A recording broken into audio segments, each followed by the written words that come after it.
Hi friends, welcome to civil Mitra. ഇന്ന് civil മിത്രൻ്റെ 16th class ആണ്. നിങ്ങൾക്ക് വീഡിയോ ഇഷ്ടപ്പെടുകയാണെങ്കിൽ ലൈക്ക് ചെയ്യുക, ഷെയർ ചെയ്യുക, സബ്സ്ക്രൈബ് ചെയ്യുക. നമ്മൾ സർവേയിങ് ആണ് ഡിസ്കസ് ചെയ്തുകൊണ്ടിരിക്കുന്നത്. സർവേയിങ്ങിൽ ചാപ്റ്റർ 16 ആണ്, field and office work in chain surveying. ഒരു സർവേ വർക്ക് ചെയ്യുമ്പോൾ ഫീൽഡ് വർക്ക് ഉണ്ടാകും, ഓഫീസ് വർക്ക് ഉണ്ടാകും. ഫീൽഡിൽ നിന്ന് ഡാറ്റാസ് ഒക്കെ കളക്ട് ചെയ്യും. കിട്ടുന്ന ഡാറ്റ ഉപയോഗിച്ചിട്ട് പ്ലാനിങ്, ഡിസൈനിങ് ആൻഡ് പ്ലോട്ടിംഗ് ഒക്കെ ചെയ്യുന്നത് ഓഫീസിലായിരിക്കും. അപ്പൊ ആദ്യം ഫീൽഡ് വർക്ക്സ് നോക്കാം. ഒരു ഫീൽഡ് വർക്ക്സ് ചെയ്യുകയാണെങ്കിൽ ആദ്യം ചെയ്യുന്നത് റെക്കഗ്നൈസൻസ് ആണ്. പിന്നെ ഇൻഡെക്സ് സ്കെച്ച് പ്രിപ്പയർ ചെയ്യും. Then marking of station in the field. Then locating stations by reference sketch അല്ലെങ്കിൽ location sketch. Then running survey lines. ഇത്രയും പ്രൊസീജിയർ ആണ് ഫീൽഡ് വർക്ക്സിന്റെ അണ്ടറിൽ വരുന്നത്. അതിന് ഓരോന്നും ഡിസ്കസ് ചെയ്യാം. ഇപ്പൊ ഫസ്റ്റ് വൺ, റെക്കഗ്നൈസൻസ്.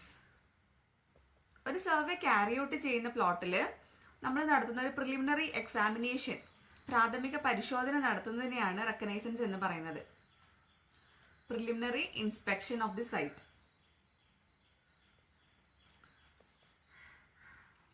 സർവേ ചെയ്യുന്ന സൈറ്റിന്റെ പ്രോപ്പർ ഐഡിയ കിട്ടാൻ വേണ്ടിയിട്ടാണ് റെക്കഗ്നൈസൻസ് ചെയ്യുന്നത്. അതിന്റെ ഫീച്ചേഴ്സ് ഒക്കെ അറിയാൻ വേണ്ടിയിട്ട്.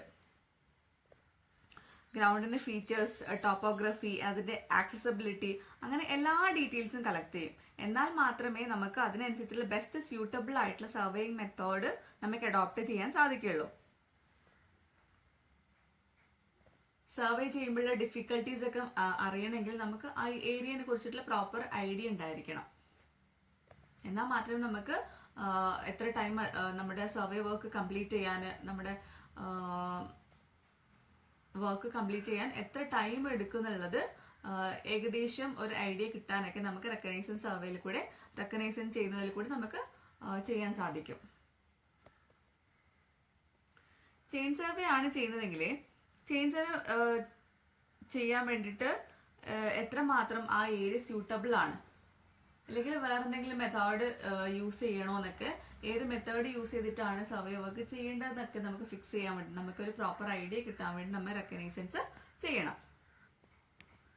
അതേപോലെ ഒബ്സ്റ്റക്കിൾസ് ഒക്കെ ഐഡന്റിഫൈ ചെയ്യാൻ വേണ്ടിയിട്ട് ആൻഡ് എന്തൊക്കെ ഒബ്സ്റ്റക്കിൾസ് ഓവർകം ചെയ്യണം എന്നുള്ളത് നോട്ട് ചെയ്യാൻ വേണ്ടിയിട്ട് നമുക്ക് റെക്കഗ്നൈസൻസ് ഹെൽപ്പ് ചെയ്യും. പിന്നെ നമ്മൾ നോട്ട് ചെയ്യുന്നത് ബൗണ്ടറീസ് ഒക്കെ ക്ലിയർ ആണോ എന്ന് നോട്ട് ചെയ്യും. അതേപോലെ സർവേ സ്റ്റേഷൻസ് ഒക്കെ സെലക്ട് ചെയ്യും.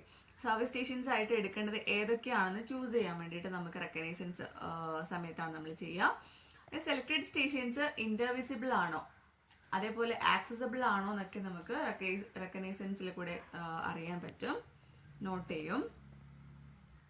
ആൻഡ് സെലക്ടഡ് പോയിന്റ്സ് നമ്മൾ entire area, whole area cover ചെയ്യുന്നുണ്ടോ, എൻക്ലോസ് ചെയ്യുന്ന സെലക്ടഡ് സ്റ്റേഷൻസ് നമ്മുടെ ഹോൾ ഏരിയ എൻക്ലോസ് ചെയ്യുന്ന വിധത്തിലായിരിക്കണം നമ്മൾ സെലക്ട് ചെയ്യേണ്ടത്.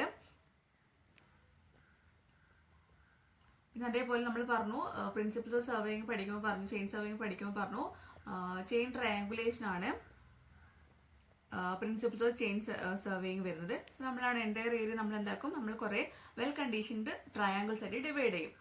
അപ്പൊ അതേപോലെ നമ്മളിപ്പോൾ ചൂസ് ചെയ്യുന്നത് പോയിന്റ്സ് വെച്ചിട്ട് നമ്മൾ പ്ലോട്ട് ചെയ്യുമ്പോൾ നമുക്കത് വെൽ കണ്ടീഷൻഡ് ട്രയാങ്കിൾസ് ആയിട്ട് ഡിവൈഡ് ചെയ്യാൻ പറ്റുന്ന വിധത്തിലായിരിക്കണം നമ്മുടെ സ്റ്റേഷൻസ് സെലക്ട് ചെയ്യേണ്ടത്. അപ്പൊ റെക്കഗ്നൈസൻസ് സർവേയിൽ കൂടെ, റെക്കഗ്നൈസൻസിന് ശേഷമാണ് നമ്മൾ ഇതൊക്കെ ഡിസൈഡ് ചെയ്യുന്നത്. അതേപോലെ റെക്കഗ്നൈസൻസ് സമയത്ത് നമ്മൾ സ്റ്റേഷൻസിന്റെ നിയർ ബൈ ഉള്ള ഒബ്ജക്റ്റുകളൊക്കെ നമ്മൾ ഐഡന്റിഫൈ ചെയ്യും. അതിൽ നിന്നുള്ള ഓഫ്സെറ്റ് എടുത്തിട്ടായിരിക്കില്ലേ നമ്മൾ ഓഫ്സെറ്റ് ഡിസ്റ്റൻസുകൾ മാർക്ക് ചെയ്യുമല്ലോ. അതിന്റെ ലൊക്കേഷൻസ് ഒക്കെ നമ്മൾ റഫായിട്ട് നമ്മളിങ്ങനെ നോട്ട് ചെയ്ത് വെച്ചിട്ടുണ്ടാവും. നെക്സ്റ്റ് വരുന്നത് പ്രിപ്പറേഷൻ ഓഫ് ഇൻഡെക്സ് സ്കെച്ച് ആണ്. ഇൻഡെക്സ് സ്കെച്ച് എന്താണ്? നമ്മൾ റെക്കഗ്നൈസൻസിന് ശേഷം പ്രിപ്പയർ ചെയ്യുന്നത്, ഡ്രോ ചെയ്യുന്ന ഒരു ഹാൻഡ് സ്കെച്ച് ആണ് ഇൻഡെക്സ് സ്കെച്ച്. ഇൻഡെക്സ് സ്കെച്ചിന് കീ പ്ലാൻ എന്നും കൂടെ പറയും. അപ്പോൾ ഇതൊരു റഫ് സ്കെച്ച് ആണെന്ന് പറഞ്ഞില്ലേ. അപ്പോൾ ഇതിനൊരു സ്കെയിലൊന്നും ചെയ്തിട്ടുണ്ടാവില്ല. നമ്മൾ ഹാൻഡ് സ്കെച്ചാണ്, റഫായിട്ട് വരയ്ക്കണ ഒരു ഹാൻഡ് സ്കെച്ചാണ് ഇൻഡെക്സ് സ്കെച്ച് വരുന്നത്. ഇനി ഇതിന്റെ ഇൻഡെക്സ് സ്കെച്ച് ചെയ്യുന്ന സമയത്ത് ഇതിന് നോർത്ത് ഡയറക്ഷൻ, ആ ഏരിയയുടെ നോർത്ത് ഡയറക്ഷൻ നമ്മൾ ടോപ്പ് റൈറ്റ് കോർണറിൽ മാർക്ക് ചെയ്തിട്ടുണ്ടാകും. നമ്മുടെ സർവേയറിന്റെ കയ്യിലുള്ള ഒരു ഇമ്പോർട്ടന്റ് ആയിട്ടുള്ള ഒരു ഡോക്യുമെന്റ് ആണ് ഇൻഡെക്സ് സ്കെച്ച്. നമ്മുടെ ഫീൽഡ് ബുക്കിൽ നമ്മൾ ഡാറ്റാസ് ഒക്കെ എൻ്റർ ചെയ്യുമല്ലോ. അപ്പം അതിന് മുമ്പ് നമ്മൾ ഫസ്റ്റ് പേജ് ഓഫ് ഫീൽഡ് ബുക്കിലായിരിക്കും നമ്മൾ ഇൻഡെക്സ് സ്കെച്ച് പ്ലേസ് ചെയ്തിട്ടുണ്ടാവുക. ഇനി ഇൻഡെക്സ് സ്കെച്ചിൽ നമ്മൾ എന്തൊക്കെയാണ് മാർക്ക് ചെയ്യാൻ നോക്കുക. മെയിൻ സർവേ സ്റ്റേഷൻസ് മാർക്ക് ചെയ്തിട്ടുണ്ടാവും, സബ് സ്റ്റേഷൻസ് മാർക്ക് ചെയ്തിട്ടുണ്ടാവും, ടൈ സ്റ്റേഷൻസ്, പിന്നെ ബേസ് ലൈൻ, പിന്നെ ഫ്രെയിം വർക്ക് നമ്മൾ വരച്ചിട്ടുണ്ടാകും. With that well conditioned triangles ഒക്കെ ആക്കിയിട്ട് ഡിവൈഡ് ചെയ്തിട്ടുണ്ടാകും. അതേപോലെ ഒബ്ജക്ട്സ്, മെയിൻ സ്റ്റേഷനായിട്ട് ബാക്കി സ്റ്റേഷനൊക്കെ നിയർ ബൈ ഉള്ള ഒബ്ജക്റ്റുകൾ നോട്ട് ചെയ്തിട്ടുണ്ടാവും. അതിന് അപ്രോക്സിമേറ്റ് പൊസിഷൻ ഇൻഡെക്സ് സ്കെച്ചിൽ നോട്ട് ചെയ്തിട്ടുണ്ടാവും. പിന്നെ സെലക്ടഡ് സ്റ്റേഷൻസിന്റെ നെയിംസ് കൊടുത്തിട്ടുണ്ടാകും. പിന്നെ പ്രപ്പോസ്ഡ് ചെയിൻ ലൈനും കൂടെ അതിന്റെ അലൈൻമെന്റും കൂടെ ഇൻഡെക്സ് സ്കെച്ചിൽ വരച്ചിട്ടുണ്ടാകും. പിന്നെ ഫീൽഡ് വർക്ക് ഒക്കെ നമ്മൾ ചെയ്യുന്നത് അക്കോർഡിംഗ് ടു ഇതിലുള്ള ഈ ഡീറ്റെയിൽസ് ഒക്കെ വെച്ചിട്ടായിരിക്കും ഫർദർ നമ്മളുള്ള ഫീൽഡ് വർക്ക്സ് ഒക്കെ ചെയ്യുന്നുണ്ടാവുക. ഓക്കെ, ഇതാണ് ഇൻഡെക്സ് സ്കെച്ചിന്റെ ഒരു ഫിഗർ വരുന്നത്. ഇതിൽ എന്താണ് സ്റ്റേഷൻ പോയിന്റ്സ് മാർക്ക് ചെയ്യുക, മെയിൻ സർവീസ് സ്റ്റേഷൻസ് മാർക്ക് ചെയ്യുന്നത് PQRS ആണ് ഇവിടെ സ്റ്റേഷൻ മെയിൻ സ്റ്റേഷൻസ് ആയിട്ട് വരുന്നത്. അതേപോലെ ഈ point T and U tie stations ആണ്. 11 വരച്ചിട്ടുള്ള ലൈൻസ് ആണ് ടൈ ലൈൻസ് വരുന്നത്. UV ഒരു ടൈ ലൈൻ ആണ് വരുന്നത്. ഓക്കെ, പിന്നെ ചെക്ക് ലൈൻ വരുന്നത് PT ഒരു ചെക്ക് ലൈൻ ആണ്. ചെക്ക് ലൈൻ നമുക്ക് ടൈ ലൈൻ ആയിട്ട് യൂസ് ചെയ്യാം. പിന്നെ എക്സിസ്റ്റിംഗ് ആയിട്ടുള്ള ബിൽഡിങ്സ്, അതേപോലെ ഇവിടെ സ്കൂള് നോട്ട് ചെയ്തിട്ടുണ്ട്. ദെൻ പോണ്ട്, ഇവിടെ ഒരു ബിൽഡിംഗ് നോട്ട് ചെയ്തിട്ടുണ്ട്. അതേപോലെ ലോൺ. ഈ മെയിൻ സർവേ സ്റ്റേഷൻസിന്റെ ഇടയിലുള്ള ഇതേപോലത്തെ എക്സിസ്റ്റിംഗ് ആയിട്ടുള്ള ബിൽഡിങ്സും ബാക്കി ഒബ്ജക്ട്സുകളൊക്കെ നോട്ട് ചെയ്തിട്ടുണ്ട്. പിന്നെ ഇതിൽ കൂടെ ക്രോസ് ചെയ്തിട്ട് ഈ ബേസ് ലൈൻ ആയിട്ട് എടുത്തിട്ടുള്ളത് QS ആണ് ബേസ് ലൈൻ ആയിട്ട് എടുത്തിട്ടുള്ളത്. അതിന് ബേസ് ലൈൻ അക്രോസ് ആയിട്ട് ഒരു റോഡ് ഇങ്ങനെ പോകുന്നുണ്ട്. പിന്നെ ഏറ്റവും ഇമ്പോർട്ടൻ്റ് ആയിട്ടുള്ളത് ഒരു നോർത്ത് ഡയറക്ഷൻ ഡ്രോയിങ്ങിന്റെ ടോപ്പ് റൈറ്റ് കോർണറിൽ, ഷീറ്റിന്റെ ടോപ്പ് റൈറ്റ് കോർണറിൽ നോർത്ത് ഡയറക്ഷൻ കൂടെ മാർക്ക് ചെയ്തിട്ടുണ്ട്. ചെയിൻ ലൈൻസ് കാണിച്ചിട്ടുണ്ട്, അതേപോലെ ബേസ് ലൈൻ കാണിച്ചിട്ടുണ്ട്, ടൈ ലൈൻ, ചെക്ക് ലൈൻ, എല്ലാ ലൈൻസും കാണിച്ചിട്ടുണ്ട്. പിന്നെ ഇമ്പോർട്ടൻ്റ് ആയിട്ടുള്ള details like building, school, pond, loan, ഇതിൻ്റെയൊക്കെ ലൊക്കേഷൻസിന് കൂടെ കാണിച്ചിട്ടുണ്ട്. പിന്നെ ഇവിടെ നെക്സ്റ്റ് വരുന്നത് മാർക്കിംഗ് ഓഫ് സ്റ്റേഷൻ ആണ്. സർവേ സ്റ്റേഷൻസ് ഫീൽഡിൽ പോയിട്ട് മാർക്ക് ചെയ്യും. സർവേ ഒരു ടെമ്പററി നേച്ചർ ആണെങ്കിൽ, അതായത് ഒറ്റ ദിവസത്തിനുള്ളിൽ കംപ്ലീറ്റ് ചെയ്യുന്ന ഒരു വർക്ക് ആണെങ്കിൽ നമ്മൾ സർവേ സ്റ്റേഷൻസ് മാർക്ക് ചെയ്യുന്നത് റേഞ്ചിങ് റോഡ്സ് യൂസ് ചെയ്തിട്ടായിരിക്കും. അല്ലാത്ത കേസസിൽ ഒരു ലോങ് ആയിട്ടുള്ള ഒരു വർക്കാണ് ചെയ്യുന്നത് വെച്ച് കഴിഞ്ഞാൽ നമ്മൾ പെഗ്സ് യൂസ് ചെയ്തിട്ടായിരിക്കും സർവേ സ്റ്റേഷൻസ് മാർക്ക് ചെയ്യുന്നുണ്ടാവുക. ഒരു ടെമ്പററി നേച്ചർ ആണെങ്കിൽ റേഞ്ചിങ് റോഡ്സ് വെച്ചിട്ടായിരിക്കും ചെയ്യുന്നുണ്ടാവുക. അപ്പോൾ ഒരു pegs 2.5 centimetre square cross section ഉള്ള 15 സെന്റിമീറ്റർ നീളമുള്ള വുഡൻ പെഗ്സ് വെച്ചിട്ടായിരിക്കും സ്റ്റേഷൻസ് മാർക്ക് ചെയ്യുക. പെഗ്സ് ഗ്രൗണ്ടിൽ ഫിക്സ് ചെയ്ത് കഴിയുമ്പോൾ 2.5 to 4 സെന്റിമീറ്റർ ഗ്രൗണ്ട് ലെവലിന്റെ എബോവ് പ്രൊജക്ട് ചെയ്യുന്ന രീതിയിലായിരിക്കും നമ്മൾ പെഗ്സ് ഫിക്സ് ചെയ്യുന്നുണ്ടാവുക. നമ്മൾ ഇൻസ്ട്രുമെന്റ്സ് പഠിക്കുമ്പോൾ പെഗ്സ് ഒക്കെ പഠിക്കുമ്പോൾ അതിൽ നമ്മൾ ഡിസ്കസ് ചെയ്തിട്ടുണ്ട് ഓൾറെഡി.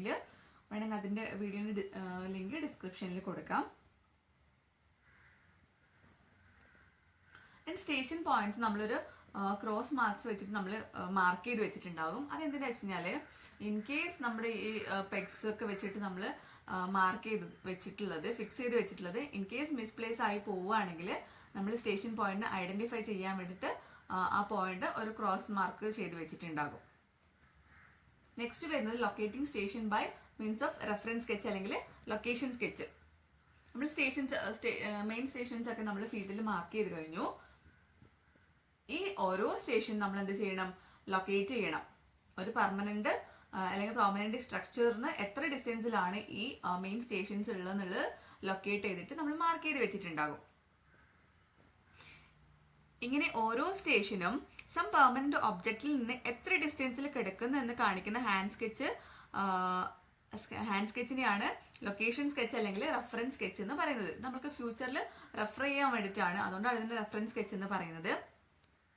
ഈ പെർമനന്റ് ഒബ്ജക്റ്റ് ആയിട്ട് നമുക്ക് building, post, electric post, pillars ആവാം, ഗേറ്റ്സ് ആവാം, ബ്ലേസ്ഡ് ട്രീ ആവാം, ബൗണ്ടറി സ്റ്റോൺസ് ആവാം, ടെലിഫോണിക് അല്ലെങ്കിൽ ഇലക്ട്രിക് പോസ്റ്റുകളാവാം. ഇങ്ങനെ ഏതെങ്കിലും ഒരു പെർമനന്റ് സ്ട്രക്ചറിൽ നിന്ന് 3 പെർമനന്റ് സ്ട്രക്ചറിൽ നിന്ന് എത്ര ഡിസ്റ്റൻസിലാണ് ഈ മെയിൻ സ്റ്റേഷൻസ് കിടക്കുന്നുള്ളത് നമ്മൾ മെഷർ ചെയ്ത് കാണിക്കുന്ന സ്കെച്ചാണ് റെഫറൻസ് സ്കെച്ച് അല്ലെങ്കിൽ ലൊക്കേഷൻ സ്കെച്ച്.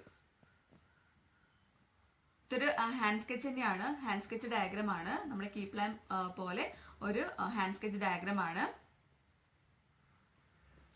ഇൻ ഫ്യൂച്ചറിൽ നമ്മൾ ഈ മാർക്ക് ചെയ്ത പെക്സ് വെച്ചിട്ട് നമ്മൾ സ്റ്റേഷൻ മാർക്ക് ചെയ്ത് വെച്ചിട്ടുണ്ടാകും. ഈ മാർക്ക് എങ്ങനെയെങ്കിലും മിസ്പ്ലേസ് ആയിക്കഴിഞ്ഞാൽ ഏതെങ്കിലും കേസസിൽ ഇങ്ങനെ ലോസ്റ്റ് ആയിക്കഴിഞ്ഞാൽ ഇതിനെ ലൊക്കേറ്റ് ചെയ്യാൻ വേണ്ടിയിട്ടാണ് ഇങ്ങനെ റെഫറൻസ് സ്കെച്ചസ് നമ്മൾ പ്ലോട്ട് ചെയ്യുന്നത്. ഓക്കെ, സ്റ്റേഷൻ പോയിന്റ് എന്റെ റെഫറൻസ് സ്കെച്ചാണ് ഇത് കാണിച്ചിട്ടുള്ളത്. ഓക്കെ, ഇതാണ് സ്റ്റേഷൻ പോയിന്റ് എ വരുന്നത്. ഇത് ഓരോ ഒബ്ജക്റ്റിൽ നിന്നും എത്ര ഡിസ്റ്റൻസിൽ ഉണ്ടെന്ന് കാണിക്കുന്നതാണ് റെഫറൻസ് സ്കെച്ച്. നമുക്ക് ഓരോ ഒബ്ജക്റ്റ് സ്റ്റോൺ എന്നൊരു സർവേ സ്റ്റോൺ ഉണ്ട്, അതിൽ നിന്ന് ഒരു 9.48 മീറ്റർ ഡിസ്റ്റൻസിലാണ് സ്റ്റേഷൻ പോയിന്റ് എ കിടക്കുന്നത്. അതേപോലെ ഓരോ ഒബ്ജക്റ്റ് ഉണ്ട്, ഇവിടെ ഒരു ബിൽഡിംഗ് വരുന്നുണ്ട്, ആ ബിൽഡിംഗിൽ നിന്ന് 10.75 മീറ്ററിലാണ് ഉള്ളത്. അപ്പൊ ഇത് ഈ റെഫറൻസ് സ്കെച്ചിന്റെ ടോപ്പിൽ ഇതാണ് റൈറ്റ് ടോപ്പ് കോർണറിൽ നമ്മൾ നോർത്ത് ഡയറക്ഷനും കൂടെ മാർക്ക് ചെയ്തിട്ടുണ്ടാവും. ഇത് സ്റ്റേഷൻ പോയിന്റ് എന്റെ ലൊക്കേഷൻ സ്കെച്ചാണ്. അതേപോലെ എല്ലാ മെയിൻ സ്റ്റേഷൻസിന്റെയും ലൊക്കേഷൻ സ്കെച്ച് അല്ലെങ്കിൽ റെഫറൻസ് സ്കെച്ച് ഇതേപോലെ 3 പെർമനന്റ് സ്ട്രക്ചറിൽ നിന്നുള്ള ഡിസ്റ്റൻസ് മാർക്ക് ചെയ്തിട്ട് പ്ലോട്ട് ചെയ്ത് വെച്ചിട്ടുണ്ടാകും. ഫ്യൂച്ചറിൽ നമുക്ക് ഈ പോയിന്റിനെ ലൊക്കേറ്റ് ചെയ്യാൻ വേണ്ടിയിട്ടാണ് ഇങ്ങനെ ചെയ്യുന്നത്. ഇൻ കേസ് ഓഫ് എന്തെങ്കിലും കാരണം കൊണ്ട് നമ്മൾ മാർക്ക് ചെയ്ത് വെച്ച സ്റ്റേഷൻ നമ്മൾ പെഗ് കൊണ്ട് മാർക്ക് ചെയ്ത് വെച്ചിട്ടുണ്ടാകും, എങ്ങാനും മിസ്പ്ലേസോ ഡിസ്പ്ലേസോ ആയി കഴിഞ്ഞിട്ടുണ്ടെങ്കിൽ നമുക്ക് ഫ്യൂച്ചറിൽ ലൊക്കേറ്റ് ചെയ്യാൻ വേണ്ടിയിട്ടാണ് ഇങ്ങനെ ലൊക്കേഷൻ സ്കെച്ച് അല്ലെങ്കിൽ റെഫറൻസ് സ്കെച്ച് കൊടുക്കുന്നത്. ഓക്കെ, നെക്സ്റ്റ് വരുന്നത് റണ്ണിങ് ഓഫ് സർവേ ലൈൻ ആണ്. നമ്മൾ സ്റ്റേഷൻസ് ഒക്കെ ഫിക്സ് ചെയ്ത് കഴിഞ്ഞു. നെക്സ്റ്റ് സർവേ ലൈൻസ് എസ്റ്റാബ്ലിഷ് ചെയ്യാണ് ചെയ്യുന്നത്. ചെയിൻ അല്ലെങ്കിൽ ടേപ്പ് യൂസ് ചെയ്തിട്ട് സർവേ ലൈൻസ് മെഷർ ചെയ്യും. ഇത് നമ്മൾ ഫീൽഡ് ബുക്ക് ഉണ്ടാക്കും. എല്ലാ ഡീറ്റെയിൽസ് നമ്മൾ ഫീൽഡ് ബുക്കിൽ എൻ്റർ ചെയ്യണം. ഫീൽഡ് ബുക്കിൽ മെഷർ ചെയ്യുന്ന ഡിസ്റ്റൻസുകളൊക്കെ എൻ്റർ ചെയ്യും. നെക്സ്റ്റ് വരുന്നത് ഇന്റീരിയർ ഡീറ്റെയിൽസ് ലൊക്കേറ്റ് ചെയ്യലാണ്. ഇന്റീരിയർ നമ്മൾ കുറെ ബിൽഡിങ്സ് അങ്ങനത്തെ ഒക്കെ ഉണ്ടെന്ന് പറഞ്ഞല്ലോ, കണ്ടു നേരത്തെ പ്ലോട്ടിൽ കീ പ്ലാനിൽ നമ്മൾ കണ്ടു. നമ്മുടെ ഈ സർവേ ലൈനിന്റെ ഉള്ളിൽ നമ്മൾ കുറെ ഒബ്ജക്റ്റുകൾ ഉണ്ടാവും അല്ലെ, ബിൽഡിങ് വരാം, പോണ്ട് വരാം, പിന്നെ റോഡ് ക്രോസ് ചെയ്യുന്നുണ്ട്, അങ്ങനെ എല്ലാ ഇന്റീരിയർ ഡീറ്റെയിൽസും നമ്മൾ ലൊക്കേറ്റ് ചെയ്യണം. അതിനുവേണ്ടി നമ്മൾ എടുക്കുന്ന മെഷർമെന്റ്സ് ആണ് ഓഫ്സെറ്റുകൾ. ഇപ്പൊ ഇന്റീരിയർ ഡീറ്റെയിൽസ് ഇതേപോലെ ഓഫ്സെറ്റുകൾ വെച്ചിട്ട് ഫിക്സ് ചെയ്യാം. ഈ ഇന്റീരിയർ ഡീറ്റെയിൽസും കൂടെ നമ്മൾ ഫീൽഡ് ബുക്കിലേക്ക് എൻ്റർ ചെയ്യണം. നെക്സ്റ്റ് വരുന്നത് ഓഫീസ് വർക്കാണ്. ഫീൽഡ് വർക്ക് കഴിഞ്ഞ് കഴിഞ്ഞാൽ നെക്സ്റ്റ് സ്റ്റേജ് വരുന്നത് ഓഫീസ് വർക്കാണ്. അപ്പോൾ ഓഫീസ് വർക്കിൽ വരുന്നത് ഈ നമ്മൾക്ക് കിട്ടിയ ഡാറ്റാസുകൾ, ഫീൽഡിൽ നിന്ന് കിട്ടിയ മെഷർമെന്റ്സുകളൊക്കെ യൂസ് ചെയ്തിട്ട് പ്ലാൻസ് ആൻഡ് സെക്ഷൻസ് പ്രിപ്പയർ ചെയ്യുക, ദെൻ ഏരിയാസ് കമ്പ്യൂട്ട് ചെയ്യുക, ഇതൊക്കെയാണ് ഓഫീസ് വർക്കിൽ ചെയ്യുന്നത്. ഓഫീസ് വർക്കിൽ മെയിൻ ആയിട്ട് വരുന്നത് drafting, computing and designing. Drafting എന്താ? ഒരു desired scale plans and longitudinal and cross sectional sections prepare ചെയ്യുന്നതാണ് ഡ്രാഫ്റ്റിംഗ് എന്ന് പറയുന്നത്. ദെൻ കമ്പ്യൂട്ടിംഗിൽ വരുന്നത് ഏരിയാസ് ആൻഡ് വോളിയൂംസ് കണ്ടുപിടിക്കുന്നതാണ് കമ്പ്യൂട്ടിംഗ്. ദെൻ ഡിസൈനിങ്, നമുക്ക് ഡാറ്റാസുകളൊക്കെ കളക്ട് ചെയ്തു, അതിനനുസരിച്ചിട്ട് ഒരു best alignment of roads and railways, canals ഒക്കെ ഫിക്സ് ചെയ്യുന്നതിനെയാണ് ഡിസൈനിങ് എന്ന് പറയുന്നത്. Okay, scales, French curve, mini draft, drawing sheet, drawing pins and clamps, pencil, colour tubes, ink, eraser shield, instrument box containing compass, divider, lengthening bar, pen attachments etcetera. ഇതൊക്കെയാണ് നമ്മൾ office വർക്കിൽ use ചെയ്യുന്ന instruments. പിന്നെ എങ്ങനെയാ plot ചെയ്യാൻ നോക്കാം. എന്നിട്ട് scale choose ചെയ്യും. ആ സ്കെയിലായിരിക്കും എൻ്റെ ഡ്രോയിങ് പ്ലോട്ട് ചെയ്യുന്നുണ്ടാവുക. നമുക്ക് ഫൈനലി കിട്ടേണ്ട ഡ്രോയിങ്ങിൻ്റെ സൈസ്, അതേപോലെ ഏത് സർവേ ആണോ ചെയ്യുന്നത്, purpose and extent of survey, ഇതിനൊക്കെ ഡിപ്പെൻഡ് ചെയ്തിട്ടായിരിക്കും നമ്മളൊരു സ്കെയിൽ ചൂസ് ചെയ്യുന്നുണ്ടാവുക. അപ്പോൾ ആ പെർട്ടിക്കുലർ സ്കെയിലായിരിക്കും എൻ്റെ ഡ്രോയിങ് പ്ലോട്ട് ചെയ്യുന്നുണ്ടാവുക. ഇതിന് ഒരു 2.5 to 4 cm നമ്മളൊരു ബോർഡർ വരച്ചിട്ടുണ്ടാകും. പിന്നെ ടൈറ്റിൽ ഓഫ് ദി വർക്ക് നമ്മൾ centre of the drawing top സെൻറ്ററിൽ അല്ലെങ്കിൽ ലോവർ റൈറ്റ് ഹാൻഡ് കോർണറിലായിരിക്കും ഡ്രോയിങ്ങിൻ്റെ ടൈറ്റിൽ ഉണ്ടാവുക. North direction top most left അല്ലെങ്കിൽ റൈറ്റ് ഹാൻഡ് കോർണറിൽ നോർത്ത് ഡയറക്ഷൻ മാർക്ക് ചെയ്തിട്ടുണ്ടാകും. ഈ ഡ്രോയിങ്ങിൻ്റെ സ്കെയില് ബോട്ടത്തിൽ മാർക്ക് ചെയ്തിട്ടുണ്ടാവും. In order to get the proper arrangements of the drawing, ആദ്യം drawing ഒരു ട്രേസിംഗ് പേപ്പറിലാണ് പ്ലോട്ട് ചെയ്തിട്ടുണ്ടാവുക. അതിന് ശേഷം ഒരു ഡ്രോയിങ് ഷീറ്റിലേക്ക് അതിനെ ട്രേസ് ചെയ്യാണ് ചെയ്യുന്നത്. ട്രേസിംഗ് പേപ്പറിൽ ആദ്യം പ്ലോട്ട് ചെയ്യും, ദെൻ ഒരു സ്യൂട്ടബിൾ പൊസിഷനിൽ ഡ്രോയിങ് ഷീറ്റിലേക്ക് പ്ലേസ് ചെയ്യാണ് ചെയ്യുന്നത്.